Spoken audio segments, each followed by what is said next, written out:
So, why do we insist so much on your tacks? Why do we want you to practice so hard? Let's think about this.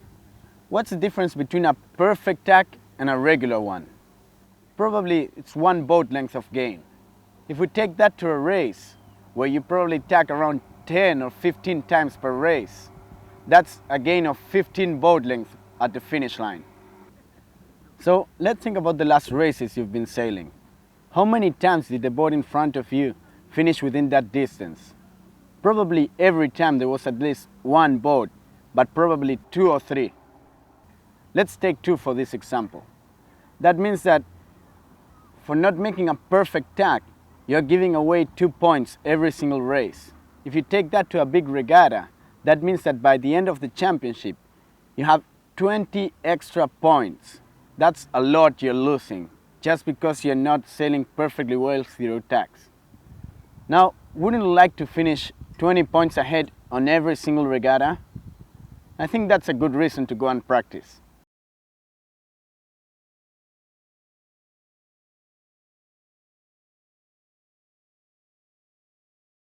When we go around the marks, we usually have a lot of boats around us. That's why it's so important to do perfect mark roundings. One mistake can cost you a lot of boats. There are 2 things that we need to work on when we go around the marks. First is the tactical part of a mark rounding, and second, the technical part. If we talk about the tactical part, we can say the most important is to think ahead. When you're approaching a mark, you must always look at the boats around you and try to figure out how they are going to approach the mark, and taking the rules into consideration, make your approach better than theirs. Going to the technical part, come with us and we're going to show you how to do it. When we round a windward mark, we need to be sure we use the 3 adjustments we've got: the mainsheet, the rudder, and our weight. It's important that we adjust them according to the direction the boat is sailing. The first thing we need to do is to hike out hard to get some overheeling in the boat, and that will make it easier to head down. Use as little rudder as you can, and always remember to ease your mainsheet as you head down. Remember, you must put up your centerboard as soon as you can, and in light air conditions, the mark rounding is not finished until you use your sprit. To give you a better explanation of which is the best way to round the upwind mark, we're going to divide it in different winds. The movements are similar, but the priorities are different.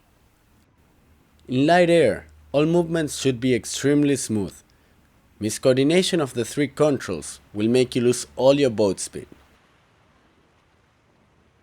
It's important to remember that the rounding is not finished until you use your sprit. In medium breeze, you need to pay more attention to the way you use your body. As there is more wind, you can move harder on the boat, and it's always good to use more your body and less the rudder. As the wind picks up, coordination becomes more and more important. Not because you will lose boat speed. If you don't use the 3 controls well, you won't be able to round. It is very important that you hike out hard, so that your boat is at least flat. Let the sail out as you round and steer around the mark. One good tip is to hike backwards to keep the bow out of the water and avoid nose diving. In heavy winds, when it's extremely hard to head down, putting the centerboard up as you start the rounding can make it easier. But it is very important that when you move in to grab the centerboard, you make it as fast as possible so that the boat doesn't get heeled to leeward. Something that we see a lot in the water is that some sailors like to stretch the arm where they are holding the mainsheet to make sure that the line is clear. This is a good idea, but it's important that once you've got that hand closer to the ratchet, you continue to ease your sail by letting the mainsheet slide through your hand.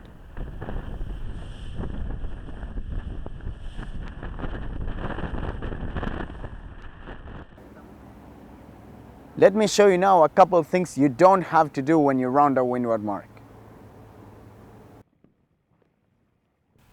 Most of the mistakes when we round the upwind mark are a consequence of not coordinating the 3 controls properly.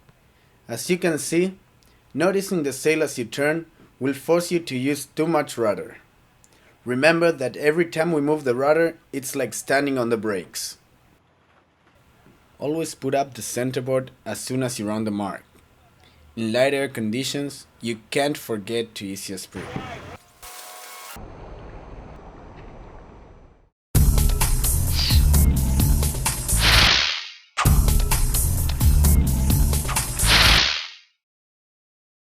A perfect downwind mark rounding would be one in which the sail is always trimmed for the direction that the boat is heading. That means that as we go around the mark, we need to gradually trim our sail so we don't lose any boat speed. The only way to trim your sail as you turn around the mark is by using both hands when you trim. Come and I'll show you. The most important thing is to use both hands when we go around the mark.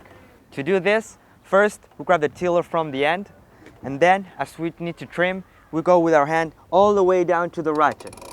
We stretch our hand, and then with the tiller down to the ratchet and trim.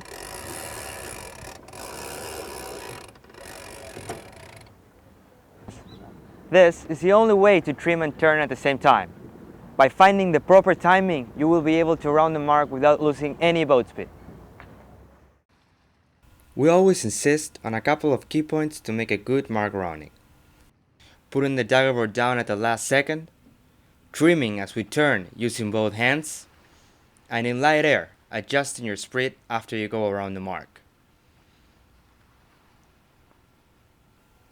A lot of tactical decisions are taken at the leeward mark.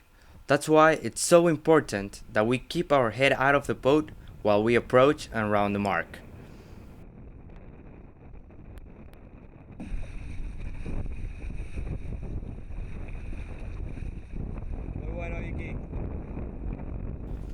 If we approach the mark in the opposite jibe, it's important that we complete the jibe before we start the rounding. This way, we will have both hands clear to trim and turn as we go around.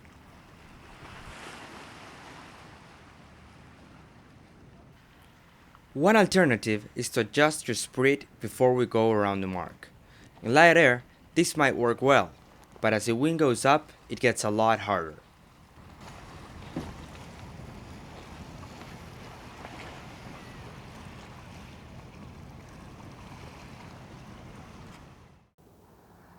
Going into the tactical part of the mark rounding, as you probably heard before, it's very important to round wide and tight. This means that as we approach the mark, we leave some room between the boat and the mark, and as we head up, we get as close as we can. Let me show you on the board.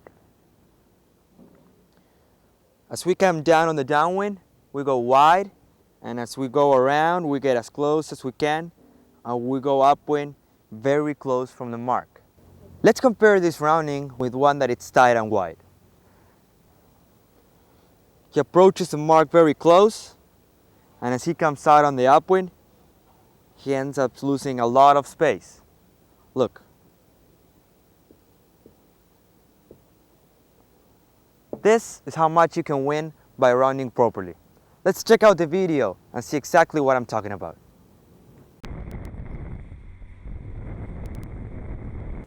In these images, we had Zeke round tight and wide, and behind, Sebastian rounding properly. That means wide and tight. As you can see, for rounding properly, he ends up ahead of Zeke.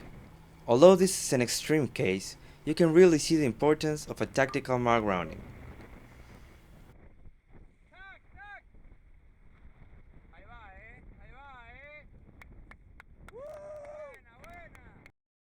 Now, with the help of an onboard camera, you're going to be able to see really good details about how to go around a downwind mark when there's a lot of wind. Check out this cool stuff. You can see how he's ready to hike as he starts the mark rounding. This is a way to do it. Let's see it again in slow motion.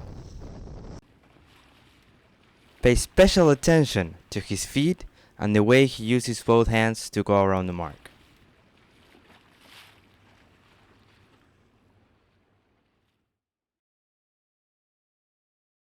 The most common mistakes when we go around a downwind mark are trimming the sail too quick and losing all our boat speed, or the other way around, letting the sail off as we go around.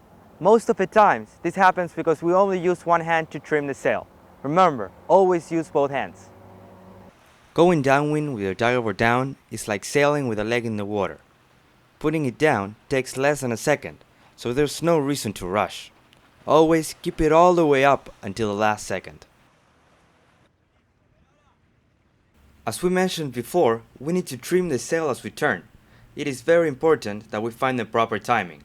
Trimming it too early will obviously slow your boat. The alternative for using both hands would be to trim using your mouth. Besides being slow, it's not a good idea, unless you want to take a visit to the dentist.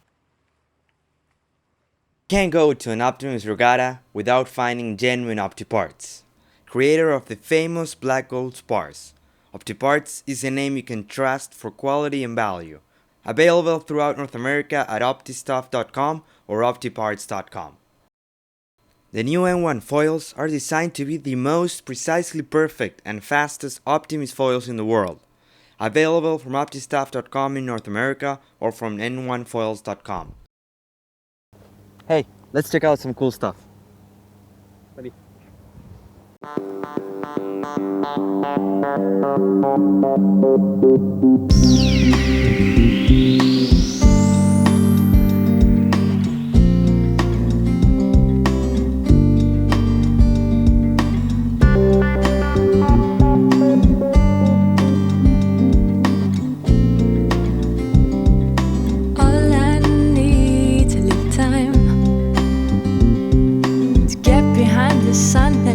My weight. All I need's peace, this mind. I can celebrate.